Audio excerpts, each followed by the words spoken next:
बात करेंगे बुलेटिन की खबरों के साथ और इस वक्त एक बड़ी खबर झाबुआ से मिल रही है, जहां झाबुआ में राष्ट्रीय पक्षी मोर की मौत हुई है।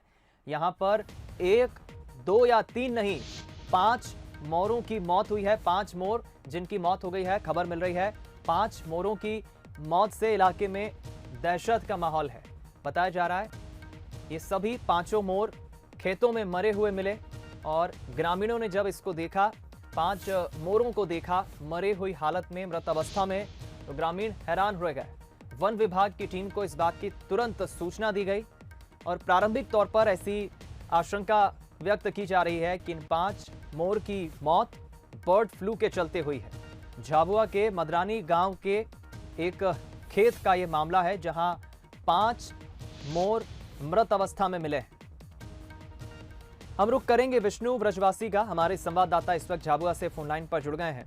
विष्णु, वाकई ये बहुत दुखद बात है। एक तरफ देश में बर्ड फ्लू का खतरा तेजी से पैर पसार रहा है, कई कौवों की, कई पक्षियों की मौत हो रही है और ऐसे में जब राष्ट्रीय पक्षी मोर की जब मौत होती है, जिनकी संख्या पहले ही कम है देश में, काफी दुख होता है ऐसी खबरों को सुनकर। बहरहाल वन विभाग की टीम का क्या कहना है, क्या जानकारी इस पूरी खबर पर?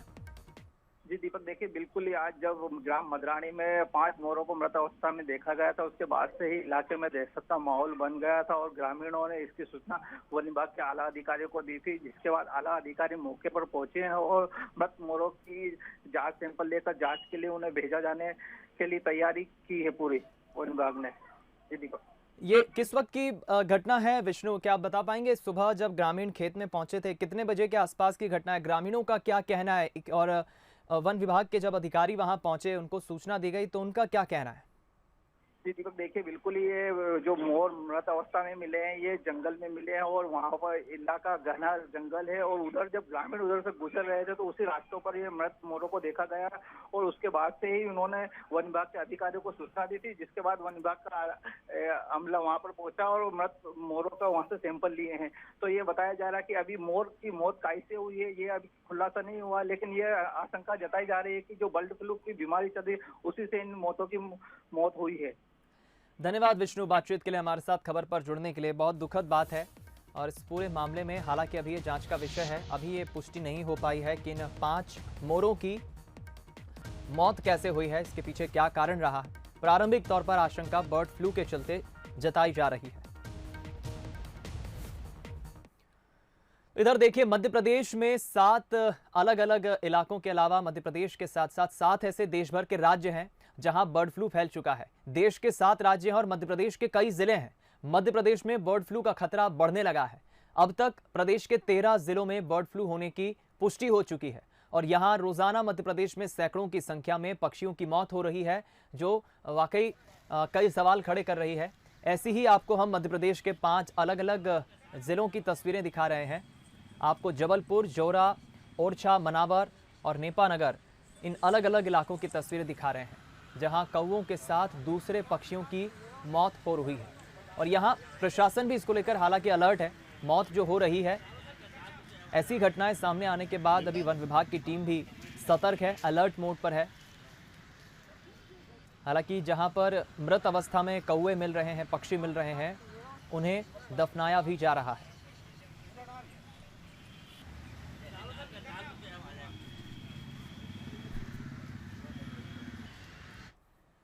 राजस्थान की सीमा से सटे आगर मालवा जिले में बर्ड फ्लू ने अपने पांव पसारे हैं। यहां कुछ ही दिनों में कौवों और बगुलों की मौत का आंकड़ा लगभग 400 पर पहुंच गया है। हालात को देखते हुए प्रशासन की टीम कई तरह के प्रयास कर रही है। मरे हुए कौवे और बगुलों को शहर से बाहर ट्रेचिंग ग्राउंड में गड्ढा खोदकर दफनाया जा रहा है। वहीं मटन मार्केट से कई मुर्गों के सैंपल जांच के लिए भोपाल लेबोरेटरी में भेजे गए थे। उनमें से एक टेबल सैंपल की रिपोर्ट पॉजिटिव आई है, जिसके बाद मामले को गंभीरता से लेते हुए प्रशासन ने मीट मार्केट को 7 दिन के लिए बंद करा दिया है। जिले में अभी तक दिनांक 6 तारीख को हमारे यहाँ से जो 28 सैंपल गए थे, उसमें से 14 पोल्ट्री को, 10 टेबल टॉप के सैंपल गए थे। इसमें सिर्फ जो टेबल स्वेप गए थे उसमें एक में पॉजिटिव रिपोर्ट आई है और अभी तक जिले में 422 करीब कौवों की मौत हुई है और 14 बगुलों की मौत हुई है और इसमें निर्देश अभी जिला प्रशासन द्वारा दुकानें बंद करने के लिए शीघ्र जारी किए जाए। इधर खंडवा में पिछले दिनों मरे हुए पक्षियों में बर्ड फ्लू की पुष्टि होने के बाद पोल्ट्री बाजार काफी प्रभावित हुआ है। यहां लोगों ने चिकन के साथ साथ अंडे भी खाने छोड़ दिए हैं। हालात ये है कि ऊंचे दामों पर खरीदे गए अंडे और चिकन को दुकानदार कम दामों में बेचने को मजबूर हैं। पोल्ट्री व्यवसायियों का कहना है कि अंडा और चिकन हाई टेम्परेचर पर पकाकर खाया जाता है। इसके अलावा पोल्ट्री फार्म के चिकन वैक्सीनेटेड भी होते हैं, जिससे ये खाने में पूरी तरह सेफ है। लेकिन अफवाहों के कारण बाजार की हालत खराब होती जा रही है। इधर जिला प्रशासन ने पोल्ट्री फार्म के चिकन को जिले से बाहर भेजने पर रोक लगा दी है। वहीं पशुपालन विभाग ने 18 टीमें गठित की हैं जो साफ सफाई पर नजर रखेंगी।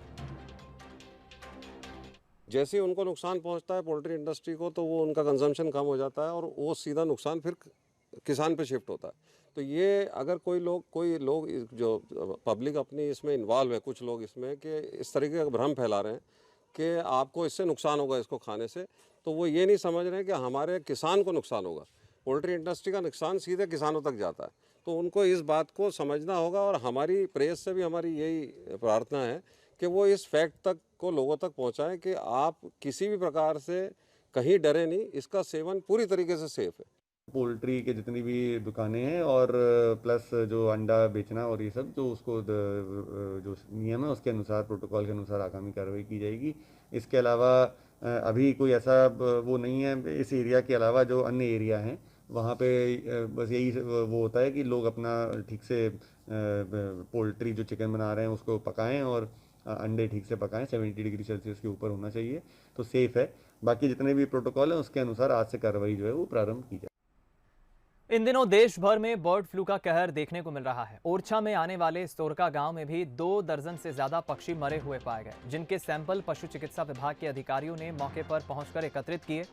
सैंपल को जांच के लिए भोपाल भेजने की जिम्मेदारी पृथ्वीपुर के सहायक पशु चिकित्सा क्षेत्र अधिकारी आरपी तिवारी को दी गई थी। ओरछा से भोपाल की दूरी लगभग 350 किलोमीटर है। ऐसे में कोई साधन नहीं मिलने और वक्त की नज़ाकत को देखते हुए आरपी तिवारी ने अपने बेटे के साथ बाइक से ही भोपाल जाने का फैसला किया। कड़ाके की ठंड और कोहरे के बीच दोनों बाइक से 350 किलोमीटर का सफर तय कर भोपाल पहुंचे और सैंपल लैब में भेजे। परसों दिन सभी माने विभाग के लोगों ने मिलकर सूर का गांव जाकर वहां से सैंपल एकत्रित किए। फिर रात के 8 बजे हमें बताया कि तुम्हें लेकर जाना है। और उस समय संपर्क किया तो कोई ट्रेन का रिजर्वेशन नहीं हो पाया। फिर सोचा बस से जाएंगे, तो बस भी नहीं पकड़ सकते। टीकमगढ़ से थी 10 साढ़े 10 बजे बस। टीकमगढ़ भी हम नहीं इतने जल्दी पहुंच सकते थे। बालक को लेवा के बाइक से चले। फिर हमने सोचा कि अब पहुंचते पहुंचते समय से हम माने 5 बजे तक पहुंचना था। 5 बजे तक भोपाल नहीं पहुंच पा रहे थे, मौसम खराब था, इसलिए हमें रास्ते में रुकना पड़ा। रास्ते में सिरसौदा मोड़ पर हमने हल्टिंग की, फिर वहाँ से सुबह चले, यहाँ आके अभी जमा कर दिए। प्रदेश में बर्ड फ्लू के इन्फ्लुएंजा N5H5 वायरस से पक्षियों की मौत लगातार हो रही है, लेकिन इंदौर में इससे अलग तस्वीरें नजर आ रही है। यहाँ कौवे नमकीन और सेव का लुत्फ उठा रहे हैं। दरअसल शहर के व्यस्ततम राजकुमार ब्रिज पर कौवों के लिए दावत का इंतजाम रहता है, जहाँ रोज सैकड़ों की संख्या में कौवे पहुंचते हैं। लेकिन अब इस ब्रिज पर भी पशु चिकित्सा विभाग ने पानी में एंटीबायोटिक दवा मिलाकर रखी है, ताकि जब कौवे यहाँ पानी पिएं तो उनकी रोग प्रतिरोधक क्षमता बेहतर हो सके। कोरोना के बाद बर्ड फ्लू ने पूरे देश भर में दहशत मचा रखी है, लेकिन इस बीच इंदौर में कुछ तस्वीरें आप देखेंगे तो आप भी हैरान हो जाएंगे। जी हाँ, कहा जा सकता है कि एक तरफ कौवों की मौत हो रही है तो दूसरी तरफ इंदौरी कौवे हैं कि वो नमकीन और सेव के दीवाने हैं। तस्वीरें आप देख सकते हैं, हमारे पीछे के कुछ लोग यहाँ पर आए हुए हैं और ख़ास तौर पर ये इंदौर का राजकुमार ब्रिज है, जहाँ पर कौवों को दाना पानी डालने के लिए ये लोग पहुँचते हैं। और आप देखें को यहाँ पर पानी के लिए अलग से बाउल रखा गया है और साथ ही इंदौर के कौवों को सेव यहाँ पर खिलाई जाती है। हमारे साथ में कुछ लोग हैं, आप देख सकते हैं कि ये सेव लेकर आए हैं और ये सेव कौवों को यहाँ पर डाली जा रही है। दरअसल इंदौर के इस राजकुमार ब्रिज से लोग जब गुजरते हैं तो कौवों को यहाँ पर नमकीन खिलाते हैं, सेव खिलाते हैं, मिक्सचर खिलाते हैं और साथ में कुछ अनाज भी यहाँ पर डाला जाता है। भाई साहब, क्या क्या खिलाते हैं आपको? हम कौवों को अक्सर रविवार को तो मीठे पकोड़े खिलाते हैं और साथ में ही वो ये अपने भावनगरी गांठिए रहते हैं वो बड़े शौक से खाते हैं। और यहाँ पर कौवे भी, कबूतर भी आते हैं, तो कबूतर के लिए प्रतिदिन हम बाजरा मालवा मिल के दुकान से लेके और यहाँ कबूतरों को बाजरा भी डालते हैं। इंदौरी कौवे जो हैं वो सेवों के भी दीवाने हैं, नमकीन के दीवाने। नमकीन से ज़्यादा वो भावनगरी गांठिया ज़्यादा खाते हैं ये। तो भावनगरी गांठिया हम रविवार को लाते हैं और शुक्रवार को इनको सेव खिलाते हैं। तो ये देखिए, कुल मिलाकर यहाँ पर संडे को गांठिए खिलाए जाते हैं, तो शुक्रवार के दिन यहाँ पर सेव कौवों को खिलाई जाती है। भाई साहब, किस तरीके से ये मानते हैं? शास्त्रों में भी इसका काफ़ी महत्व। शास्त्रों की अगर आप बात कर रहे हैं तो सनातन धर्म में कौवों को, गाय को, कुत्ते को घर से रोटी देना बहुत महत्व माना गया है इनका। और पितृपक्ष में तो इस ब्रिज के ऊपर सैकड़ों की तादाद में आपको आते जाते कौवे भोजन करते हुए दिखेंगे। और कई श्रद्धालुओं को मैं नियमित, जब से ये ब्रिज बना है 2002-2003 से, नियमित मेरा सुबह शाम आना जाना है। देखिए, कुल मिलाकर कहा जा सकता है कि एक तरफ यहाँ पर बर्ड फ्लू से कौवों की मौत हो रही है, ना सिर्फ जो है मध्य प्रदेश बल्कि राजस्थान में भी कहीं न कहीं बर्ड फ्लू की दहशत देखी जा रही है। लेकिन दूसरी तरफ एमपी अजब है, गजब है, उसका उदाहरण इन तस्वीरों को यहाँ पर देखकर समझ में आता है। कैमरा पर्सन जितेंद्र मकवाने के साथ पीयूष पारे, बंसल न्यूज।